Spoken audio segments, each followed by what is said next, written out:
Hi my dear போர்டுவல் peoples. இப்போ அது இன்ஸ்டாவில் வீடியோஸ் எல்லாம் போடுறேன்ல, லாக்ஸ் லெவலில் போகுதுங்க. செம்ம நான் எதிர்பார்க்கல, பட் போகுது.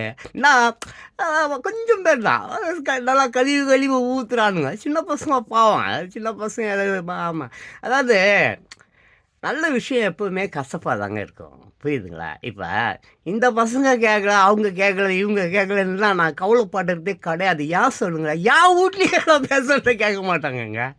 ஆமாம், என் சொந்தம் பந்தம் பெரிய குடும்பம், எங்கள் குடும்பம். ஆமாம், 40 50. ஆமாம், உருப்படிங்க இருக்குது. ஒன்றும் நான் சொல்கிறத கேட்காது.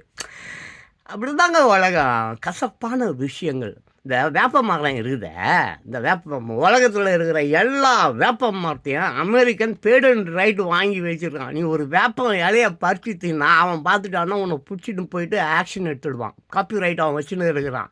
உண்மைங்க, ஒரு புத்தகத்தில் படித்தேன். நான் கசப்பாக நான் பேசுகிறது கசப்பாக தான் இருக்கும், ஆனால் நன்மை தான், நன்மை பயக்கும். அப்புறம் பிரியமானவர்களே, அன்பானவர்களே, நேற்று ஒரு வீடியோ, வள்ளல் எம்ஜிஆர் அப்படின்னு சொல்லிட்டு, அது ஒரு 16 நிமிஷம் நேரம் கொண்ட வீடியோ.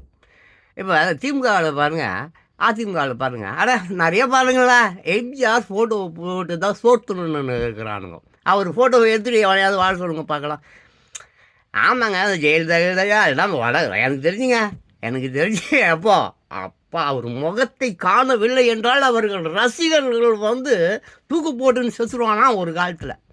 இன்றைக்கும் அப்படி தான் அவர் எல்லோரு உள்ளங்களிலும், உலக மக்களில் உள்ளங்களில் எல்லோரு உள்ளங்களிலும் இருக்கிறார். நேற்று அந்த வள்ளல் எம்ஜிஆர்னு ஒரு வீடியோ போட்டார். 14 பேர் தான் பார்த்துருக்காங்க.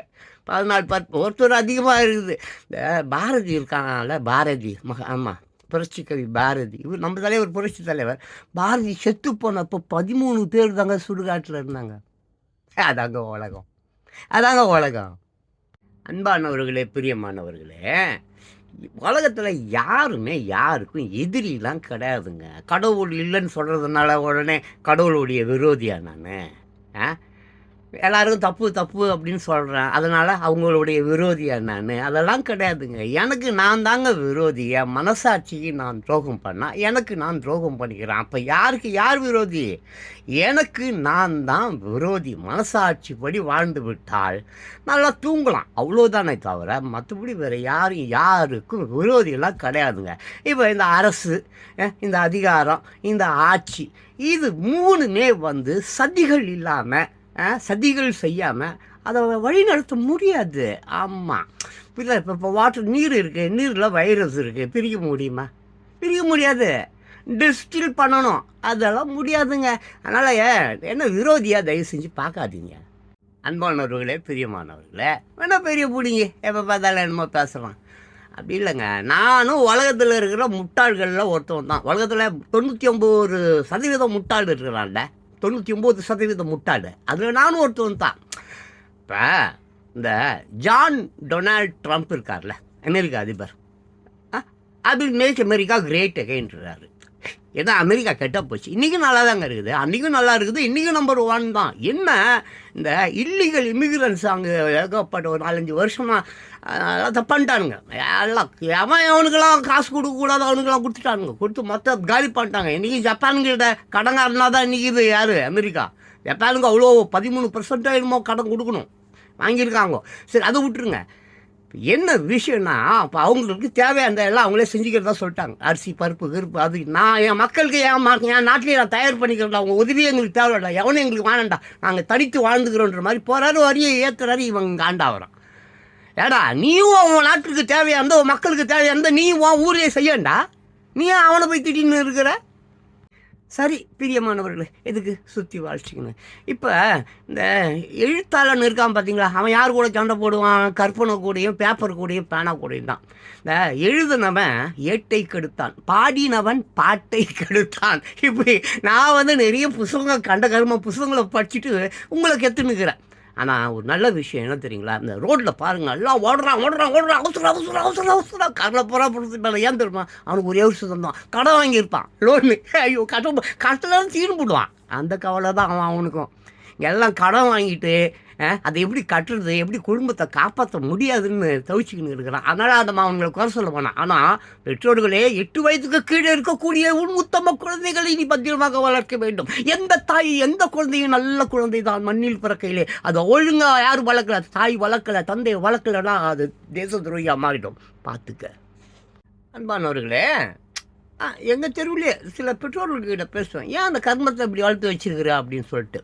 ஆமாம், எல்லாம் அந்த ஸ்கூலுக்கு போகிற பசங்க, நம்ம கார்பரேஷன் ஸ்கூலுக்கு போகிற பசங்க புஸ்தகம் எடுத்துன்னு போனால் நம்ம கத்திரி எடுத்துன்னு போதியா, புஸ்தகம் எடுத்துன்னு போடானா கத்தி எடுத்துன்னு போகுது, சோடா பாட்டில் எடுத்துன்னு போகுது, பிளேடு எடுத்துன்னு போகுது.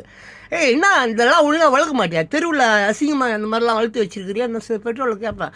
உடனே அண்ணா போனேன், எல்லாம் கை விட்டு போச்சுண்ணா, எல்லாம் கை மீறி போயிடுச்சுண்ணா அப்படின்னோடனே, என்ன மயிறு கை மீறி போயிடுச்சு அப்படின்னு சொல்லிட்டு நானே கூப்பிட்டு அந்த பசங்களை மறட்டுவேன். என்னடா அது கத்தியெல்லாம் சுற்றி நீங்கள் மயிறு பிடின்னு இருக்கிறீங்க எங்கே அப்படின்னா, ஒன்று அது அந்த கத்தி அப்படி அங்கே இந்த ஸ்டைலாக ரஜினி அந்த மாதிரி இல்லைன்னா விஜய் அஜித் மாதிரி அப்படி எடுக்கிறது. இந்த இதுவும் இல்லை, இந்த அதான் அந்த பஞ்சாயத்துக்காரனுங்க அந்த மோட்டரும் ஓடாது தண்ணியும் வராது மயிறு, இந்த வாட்டர் டேங்க் மாதிரி ஒன்று வச்சுருப்பானுங்கள, அதில் ஏதோ கொஞ்சம் தண்ணி இருக்கும், அதில் அப்படி எடுத்துட்டு அந்த சிவப்பு கலரில் ஏதோ பெயிண்ட்டு ஊற்றி வச்சுருப்பான்னு நினைக்கிறேன். ஃபிலிம் அதை அப்படி கழுவுறது, அப்படி நம்மளை அப்படி ஒரு பார்வை பார்த்து அப்படி கழுவுறது. டேய், இந்த சீனெல்லாம் எங்கேயோ சினிமாவில் போய் காட்டு, உள்ள ஒரிஜினல் கத்தி எத்துன்னு வந்துருக்கிறவன் எத்துன்னு வந்து வீசு தான் தலை அந்தாண்ட ஓடுவானுங்க. நான் அந்த மாதிரி 4-5 பசங்களை போட்டு அடிச்சிருக்கேன். ஆனால் எதுக்கு சொல்ல வரேன்னா, எல்லாம் கை மீறி போய் விட்டது. ஸ்கூலுக்கு படிக்க போடானா கத்தி எடுத்துன்னு போகிறாயா, சிறைச்சாலைகள் பள்ளிக்கூடங்கள் திறக்கப்பட்டால் சிறைச்சாலைகள் மூடப்படும் சொல்லுவான். பள்ளிக்கூடமே இப்பொழுது சிறைச்சாலையாக இருக்கிறது. அன்பான பெற்றோர்களே, தயவு செய்து உங்கள் குழந்தைகளை ஆமாம் கவனமாக நீங்கள் வளர்க்கணும். இப்படியே தற்கொலைகளாய் தறி கட்டு போய் காட்டாறு போல ஓடினால் இந்த உலகம் என்ன ஆகும்? இந்த உலகை காக்க வேண்டிய இளைஞர்கள், வாலிப பெண்கள், குழந்தைகள், கிளை பசங்களாக நம்ம இந்த உலகத்தை தாங்க போகிறோம். குடி குவாட்ருக்கவங்க அதுக்கு காசை வாங்கி துணுட்டு ஓட்டை போட்டு தண்ணீரிலே தாமரை பூ தள்ளாடுதே அலைகளிலே. இப்போல்லாம் தாமரை பூ பக்கம் போயிடுவாங்க போல இருக்குது. ஒருத்தர் போயிட்டார் நேற்று எடப்பாடி. விஜய் வேற மிரட்டுறாங்களாமா. விஜய் 100 கோடி ரூபா, ஆமாம் உன் ஒய்ஃபு லண்டன் சிட்டிஸை தான் பிரிச்சிருவோன்றாங்களாம். என்ன நடக்க போதோ? என் செல்ல பிள்ளைகளை தயவு செய்து எந்த கட்சிக்காரனுக்கு ஓடுபடாதீங்க. உன் வாழ்க்கை உன் கையில். சில்ட்ரன்ஸு, தாத்தா உங்களுக்கு ஒரு விஷயம் சொல்வேன். அதாவது என்னென்னா, சிட்டுக்குருவிக்கு என்ன கட்டுப்பாடு, தென்றலே உனக்கேது சொந்த வீடு. அது மாதிரி சிட்டுக்குருவி நீ சின்ன பிள்ளைங்க, 8 வயதுக்கு கீழே இருக்கிற பிள்ளைங்களாம் நல்ல பிள்ளைங்க. அதுக்கு மேலே எல்லாம் வந்து அந்த 8 வயதுக்கு மேலே இருக்கிறவன் தான் அந்த ரீல்ஸு ஷார்ட்ஸ்லாம் போடுறான். கேவலமாக இருக்குது அந்த ரீல்ஸ் ஷார்ட்ஸ்லாம், பார்க்க முடியல. சரி, அதை விட்டுரு. இப்போ நான் என்ன சொல்ல வரேன், உலகம் பயங்கரமான பேரிடர்களை கொண்டு இருக்கிறது. கொஞ்ச நாளைக்கு மேலே பார்த்தல மியான்மர் என்ன நல்லா ஆச்சு, தாய்லாண்ட்லாம். இன்னொரு விஷயம் ஒரு ஆவி சொல்கிறது, ஜப்பான் வந்து கூடிய சீக்கிரத்தில் 3 லட்சம் பேர் 30 லட்சம் பேர் அந்த நிலநடுக்கத்தில் சிக்கி ஒன்றுமே இல்லாமல் போவார்கள் என்று இப்போ எல்லாரும் போயின்னு இருக்கிறாங்க. வேறு புகலிடம் தேடி. காசாலாம் எப்படி நாசமாக போச்சு. நான் என்ன சொல்கிறேன் செல்லம், அதாவது சிட்டுக்குருவி போல் கட்டுப்பாடு இல்லாமல் நீ சுற்று, ஆனால் சொந்த வீடு உனக்கு ரொம்ப முக்கியம் செல்லம். ஆனால் பாதிலெல்லாம் பங்கர் கட்டி வச்சுக்கிட்டான், குண்டு போட்டால் உள்ளே போய் பதுங்கிப்பான். நம்ம ஊரில் பசி பட்டினியில் ரோட்டில் செத்துக்கின்னு இருக்கிறோம் செல்லம். தயவு செஞ்சு கொஞ்சம் ஜாக்கிரதையாக இருச்செல்லாம் ப்ளீஸ். இந்த டெட்டானிக் பிளேட்ஸ் எல்லாம் ரொம்ப மோசமான நிலையில் முன்னெல்லாம் வராசின்னு இருந்தது, இப்போ மோதின்னு இருக்குது. எப்போ வேணால் நிலநடுக்கம் வரும். உன்னை பாதுகாத்துக்கொள். யாரையும் நான் கேட்கவில்லை. மொசார்ட் என்பவர் இங்கிலாந்தின் பிரபல சங்கீத மேதை. அவருடைய கீர்த்தனங்கள் மிகவும் பிரசித்தமானவை. ஒரு முறை ஒரு வாலிபன் அவரிடம் வந்து, சிறந்த கீர்த்தனங்கள் எப்படி ஏற்றுவது என்று கேட்டான். அதற்கு மொசார்ட், நீ இளைஞனாய் இருக்கிறாய், முதலில் எளிய பாட்டுகளை இயற்றிப்பார் என்றார் மொசார்ட். உடனே அந்த இளைஞன், நீங்கள் மட்டும் 10வது வயதில் கீர்த்தனங்கள் இயற்ற ஆரம்பித்து விட்டீர்களே என்றான். உண்மைதான், ஆனால் கீர்த்தனங்கள் எப்படி இயற்றுவது என்று நான் யாரிடமும் கேட்கவில்லை என்று பதில் கூறினார் மேதை மொசார்ட். கேட்ட வாலிபன் வாயடைத்து போனான். நான் சோம்பேறி இல்லை. முல்லா நசுருதன் ஒரு அரிசி மண்டியில் வேலை செய்து வந்தார். ஒவ்வொரு மூட்டையாக முதுகில் தூக்கி சுமந்து கொண்டு போய் வண்டியில் ஏற்றினார். மேற்பார்வையாளர் முல்லாவிடம், ஏன் முல்லா, மற்றவங்க எல்லாம் முதுகில் 2 மூட்டைகளை தூக்கி போகிறாங்க, நீ மட்டும் ஏன் ஒரே ஒரு மூட்டையை தூக்குற என்று கேட்டார். அதற்கு முல்லா, அவங்க எல்லாம் 2 தடவை நடக்கிறதுக்கு சோம்பல் பட்டு அப்படி 2 மூட்டைகளை தூக்கிக்கிட்டு போகிறாங்க, நான் அவர்களைப் போல சோம்பேறி இல்லையே என்று பதில் கூறினார். அப்படித்தான் இங்கே எல்லாமே. ஓகேவா? அது அவனது ஜனநாயக உரிமை. அமெரிக்க ஜனாதிபதி வில்லியம் ஹோவர்ட் டாஃப்ட் தனது குடும்பத்தாரோடு உணவு சாப்பிட்டு கொண்டிருந்தார். அப்போது அவரது இளைய குமாரன் அவரை அவமரியாதையாக குறைவாக பேசிவிட்டான். அனைவரும் திகைத்து போய் ஜனாதிபதியை பார்த்தனர். அவரது மனைவி மகனை கண்டிக்கப் போவது இல்லையா என்று கேட்டனர்.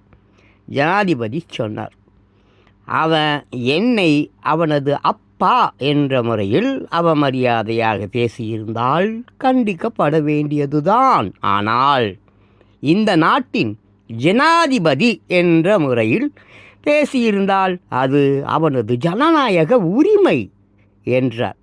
அவரது பேச்சை கேட்டு அனைவரும் உயர்ந்தனர். நாய்க்கு பழமொழி தெரியுமா? சென்னை உயர் நீதிமன்ற நீதிபதிகளுள் பிரபலமானவர் பாஷ்யம் ஐயங்கார். தன்னுடைய ஓய்வு நேரத்தில் அவரது நண்பரான ஆங்கிலேய பெரிய மனிதர் ஒருவருக்கு சமஸ்கிருதம் கற்றுக் கொடுத்து வந்தார். ஒரு நாள் அந்த ஆங்கிலேயரின் பங்களாவில் ஐயங்கார் நுழைந்ததும் அங்கிருந்த நாய் பாய்ந்து பாய்ந்து குரைக்க தொடங்கியது. இதனால் ஐயங்கார் பயந்து ஓட நேர்ந்தது. இதை கண்ட ஆங்கிலேயர் உள்ளிருந்து சிரித்து கொண்டே வந்தார். என்ன ஐயங்கார் சார், குரைக்கிற நாய் கடிக்காது என்ற பழமொழியை மறந்து விட்டீர்களோ என்று பேச்சை தொடங்கினார் அந்த ஆங்கிலேயர். அந்த பழமொழியை நீங்கள் அறிவீர்கள், நானும் அறிவேன். ஆனால் குரைக்கிற நாய்க்கு அது தெரியுமா என்று சாமர்த்தியமாய் பதில் கூறினார் ஐயங்கார் அவர்கள். உனக்கு தகுதி இல்லை. ராமகிருஷ்ண பரமஹம்சரிடம் ஒரு இளைஞன் வந்தான். ஐயா, சிரமமின்றி சுலபமாக ஞானம் அடைய என்ன வழி என்று கேட்டான். பரமஹம்சர் அவனை பார்த்து, தினந்தோறும் கீதையை படித்துவிட்டு நிவேதனம் செய்த பின்பு திராட்சை பழங்களை சாப்பிட வேண்டும் என்றார். இளைஞனுக்கு மிகுந்த மகிழ்ச்சி. ஐயா, ஒவ்வொரு நாளும் நிவேதனம் செய்த பின்பு எவ்வளவு திராட்சை பழங்களை சாப்பிட வேண்டும் என்று ஆவலுடன் கேட்டான்.